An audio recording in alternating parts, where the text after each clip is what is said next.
So తెలంగాణలో చూసుకున్నట్టయితే ఇక్కడ కవిత పార్టీ సంచలనం జనసేన పార్టీ కూడా సంచలనం సృష్టించినటువంటి విషయం చెప్పుకోవచ్చు. ఎందుకంటే తెలంగాణ మున్సిపల్ ఎన్నికల్లో బోని కొట్టిన జనసేన. సో జనసేన పార్టీ ఇక్కడ తెలంగాణలో బీజేపీకి మేము సహకరిస్తాం, అలాగే పవన్ కళ్యాణ్ గారు ప్రచారం చేయడానికి వస్తున్నారని చెప్పేసి తెలవడంతో జడ్చెల్ల ఎమ్మెల్యే అనిరుద్ రెడ్డి గారు అసలు ఆంధ్రోలకు ఇక్కడేం పని, ఆయన తెలంగాణను గతంలో అవమానించలేరా, తెలంగాణ గురించి రకరకాలుగా చెప్పలేడా అన్నట్టు కూడా కొంతవరకు జనసేన వర్సెస్ ఎమ్మెల్యే అనిరుద్ రెడ్డి అన్నట్టు కూడా మధ్యలో ఇష్యూ అయ్యింది. అయినప్పటికీ నల్గొండ అంటేనే కాంగ్రెస్ గడ్డ, అలాంటి కాంగ్రెస్ గడ్డలో జనసేన పార్టీ బోని కొట్టి సంచలనం సృష్టించడం అనేది జరిగింది.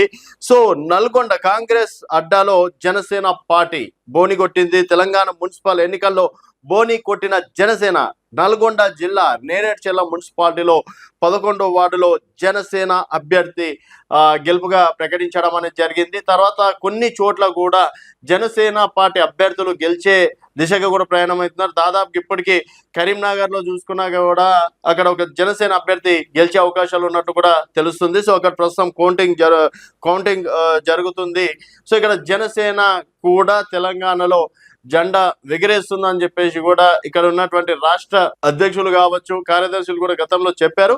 అదే విధంగా తెలంగాణలో కూడా ప్రస్తుతం ఒక వార్డులో మాత్రం జనసేన జెండా ఎగిరింది.